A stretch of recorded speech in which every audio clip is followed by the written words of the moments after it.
Whoa, this is a bad perspective shot. Hold on. Let me straighten this bitch out more. Fuck, it doesn't want to stretch. This is all because of Toy Story. It's making me cry. It's making me unbalanced. This is crooked. Why are you crooked? Be even. Hold on. Is this even? No? No? Wait, hold on. Did I nail it? I think I nailed it. Cool. Leaving all this in unimprovised. Or I guess it would be improvised now that I think about it. So, just went on a binge watch of a few movies I haven't seen in a while. I don't really. I love coming back to these movies because they're amazing, but at the same time, it's hard to watch them often, I'd say. But I'm glad I did. I'm glad I returned to them.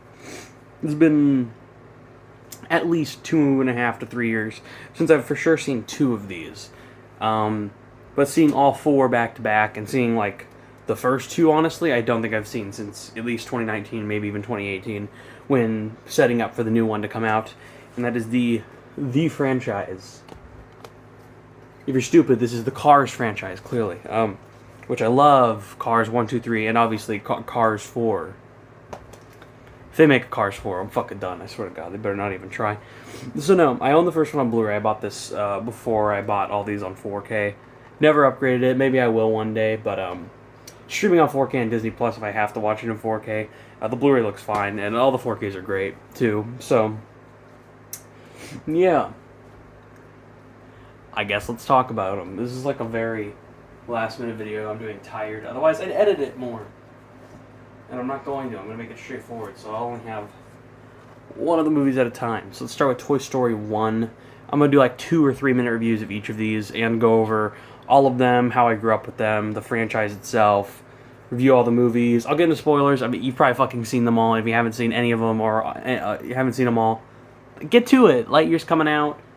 They're great fucking movies, all of them. They're all worth at least seeing once, so do check them out if you somehow have not seen them. Magically, and you see this video, that'd be pretty weird that you watch a Toy Story video and not seen all the movies. Come on, what fuck is wrong with you? Yeah. So Toy Story 1. The movie I grew up most with as a kid was a combination of Finding Nemo and Monsters Inc. and Toy Story 1. This probably being the least of the three I watched. I definitely did watch it a lot, but it was, of the three, the one I watched Finding Nemo the most, from like ages like 1 to like 4.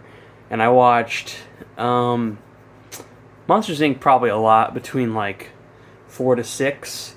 And I saw this film around the same time I saw those, but I just did not check this one out nearly as much. But it was definitely a classic. It's so quotable that it's still to the point with all 4 movies I can quote at least 10 to 20 things from each of them. They're that memorable, especially the original. Of course, everyone loves it. Might controversially be my least favorite of the franchise, but we'll get into it. I still love it, so don't even flip. So the plot of the first one, pretty fucking basic. Woody's the main toy that Andy loves, and Andy gets this new toy, this space ranger named Buzz Lightyear, based on, well, at least from what we know now about Lightyear, is based on a movie, and they made a toy out of it, and that's why Andy wanted the toy so bad, and why Andy loves that toy more than any other toys had, including Woody. Although he has a special place in the heart for Woody, as we know, through the franchise. But setting up here, it's a jealousy story. Woody knocks Buzz at the window. That's like 25 minutes in. They get separated, go to Pizza Planet. Sid gets them. Sid's a bitch. He hurts toys and damages them and tortures them. It becomes a body horror, like a David Cronenberg film, practically. And y'all know what happens. So on a rewatch of this film, I always just say the animation here looks really dated, but it's great for the time, obviously. And while the animation is not perfect, it looks better than I had remembered, because I haven't seen this one in probably about 4 years. Obviously, I knew how it looked pretty fairly. Like, I haven't seen this one probably since waiting for the new one to come out, 2019's one, and that would have been 3 years ago, and I would have watched them like a few months before, so probably about 3.5 years ago since I have seen this one, and I goddamn loved it. It's beautiful still. It's timeless. It's a film for sure that one, even if the animation is not perfect, everyone can say for sure that it is timeless. I think there's no doubt to anyone it's timeless. All the iconic moments, the adult jokes, the hooker, Didn't get that as a kid. That's always the joke. I was this many years when I remember there was a hooker. And I love this film. For me personally, I would give it a 9 out of 10.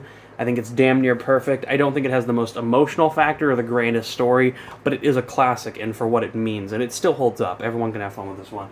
Let's jump to number... Dose. Toy Story 2. I did not do cocaine. That was just allergies. I went to do a line before I walked back here. Toy Story 2, iconic scene on the back. Toy Story 2 used to be my least favorite as a child. I used to think this one was boring. I was always like, at least when growing up, because remember, I was still in like 7 or 8 when Toy Story 3 had come out, so I wasn't super fucking old at the time. I was born in 2002. So, honestly, it's amazing to me that I even kept this one in the mix. I would still watch it a lot, but I even decided, even when I was younger, like, I don't really like this one. I don't know. It wasn't great to me when I was younger. I always just thought it was the okay one. Even though I watched it equally as much, I just never considered it good or even great. Definitely would change my mind on that now. At one point, it was actually my favorite Toy Story as I grew up, around like 13 or 14. I thought this was the funniest, the most emotional, the most creative. I liked the story and pacing it went on. As of recent, I have changed my mind, I'll say that. When you rewatch these fully now when you're 18, 19, maybe your opinion entirely changes, like mine. Mine did. This has moved down to my favorite, to my second favorite, to now my third favorite. And I just said the first was my least favorite, even though I still love it, of course. It's still 9 out of 10. This one just here doesn't hit as hard as I think 3 and 4 do, and I used to not like 3.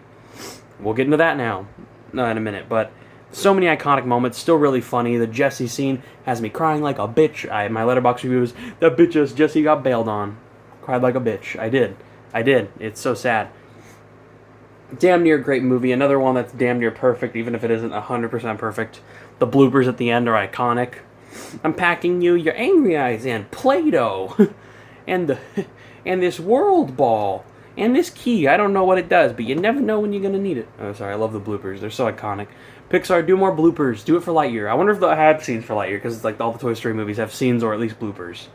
Well, not the first one, but 2, 3, and 4 do. So maybe they'll do something with Lightyear. I don't know. Lightyear soon. Seen it in 3 days. As of this point, it's like 2.5, but let's go.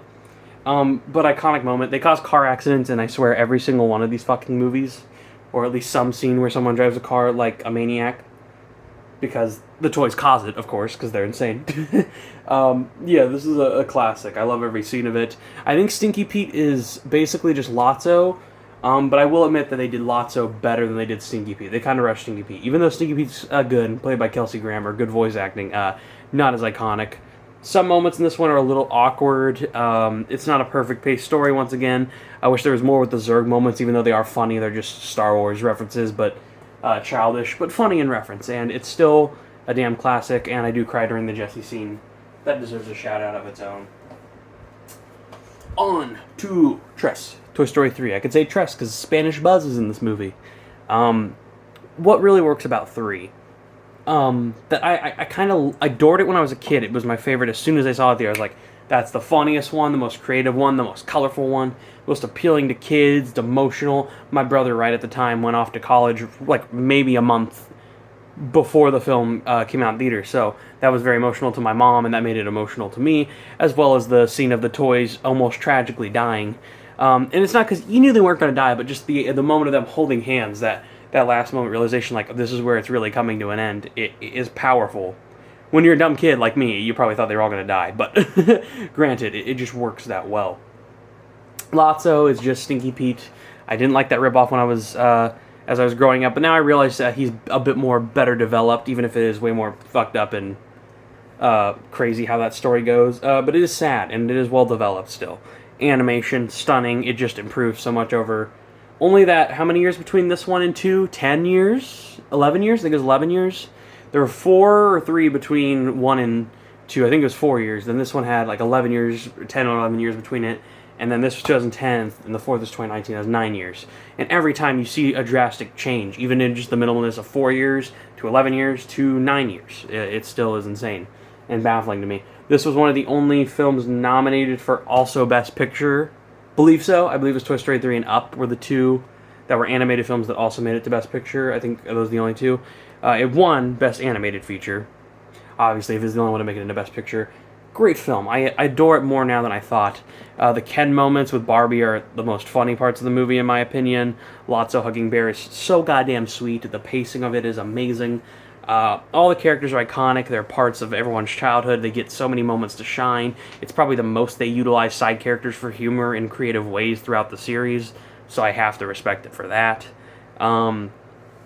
So much good shit. We meet Bonnie. We meet all her toys. She got a Totoro toy, which my friend also has, and he was commenting on it the whole movie. I have that exact Totoro. That motherfucker fat as fuck. He would not fit in bed. I need that Totoro toy because it's so cute. Yeah, what's not to say about this film? It's clever, exciting, it's funny, it's adorable, it's well-paced, it's colorful, it's everything that you'd want in a Toy Story film. And it's also a heist film and this fucking kind of depressing film. As much as these films are all G-rated animated films from Pixar, they are some of the deepest films you can really think of. When you think about coming of age, growing up, and developing in depression, they all have messages about stuff and moments of realization for every single one of them. And it's kind of impressive the more you see it when you grow up. And this one does a great job, and it's probably my second favorite now, maybe my top 5 Pixar movies of all time. I fucking loved it. I'm surprised how much I loved it. Tortilla, Mr. Tortilla Head. Let's go. We need him over Potato Head. Alright. And then Cuatro, or 4. Toy Story 4. This is the only one to get a different cover, because at the time when they made those covers, they were all like their own thing, but this came... It doesn't matter. Point being, this is a different cover. Not that that's important. So many iconic new characters in this one. This is definitely, I'd say, in my opinion, the best one. They improve. In my opinion, they get better as they go. And I know it's different for everyone. In my opinion, it used to be 4-2, or 4-2-1-3. New opinion would be 4-3-2-1. So a decently big flip in my between the ages of 14 to now 19, or 15 and 19. Whenever I saw this one first. Whatever my ranking was. So I would have been like 16, yeah, 16 or 17. I think I was 16, yeah. So number 16, that was my ranking. It was a 4-2-1-3. It used to be 2-4-3-1, and then it just changed so much. And now you got my official ranking, which I don't think will change unless a rewatch really does something. First of all, this cover is beautiful and shiny as fuck, and it's all embossed. Like sometimes when Disney does this, yeah. Minus the collector's edition bottom, that's stupid. Love this fucking movie. It is so goddamn funny. Easily the funniest of the series. The one where I cry the most. It is this true story, like, of friendship and growing up and then separating. Because, he's not with Andy anymore. He's with Bonnie, and that's Woody's giant character arc throughout the series. His loyalty, and this is the breakdown of, like, does his loyalty, like, remain there? And does he stay with his friends? Does he help Bonnie? But he comes back across Bo Peep, the love of his life, and like this adventurous world. He's not really needing to be there for Bonnie anymore. They can all take care of it, and it's this beautiful, endearing sequences constantly. And Forky is the one to kind of like break that to Woody as a character. And while he's separating from Buzz, it's simultaneously great. And while the ending, while kind of abrupt because Woody is mostly separate from his friends, this movie, the ending is still impactful because we've had 3 full movies to develop that story. And it's fucking beautiful. I cry every time. And, of course, the iconic Ducky and Bunny, Duke Kaboom, all great. Forky's great. All the new characters. Even, Giggle McDimples, you could barely fucking see right there on Bo Peep's shoulder. Adorable. All of them are iconic and have so many funny moments. It's easily, again, the funniest film. In my opinion, it's the most emotional, even though I think 3 has a lot of relatability to me. My brother moved to college, and the toys dying and growing up with the films at the time. I still think this one just really hit, especially just now. I was crying literally 30 minutes before I even did this video. Crying like a bitch watching this. So, yeah, I adore this one probably the most now. And, yeah, don't get mad at me, people. They're all classics. I gave them all 9 out of 10s. I don't think any of them almost push the way perfect. If I had to say any were perfect, I could argue almost all of them are perfect. But, like, I don't know. I wouldn't give any of them a 10, but at the same time, I want to give all 4 of them a 10. Because, like, if I give 4 and 3 or 2 a 10, I feel awful not giving 1 a 10. Because I think they're all amazing. They all are a great told story as they move on through time. And that's something important that I never really took into account as growing up with them. When you watch all 4 back to back to back to back, immediately, just on a night, to get prepared for something like Lightyear. You really see the progression at an older age than you do when you're a kid. And while they could be emotional as a kid and can be really entertaining as a kid, it just isn't the same way as it hits you when you're an adult. And that's something Pixar does amazingly. They touch on all bases of people, and that's just impressive that they can continue to do that. And it sounds like, from what I hear with Lightyear, while it's not like the most original film, it is very endearing, funny, and emotional as well, and I cannot wait to see what they do with it.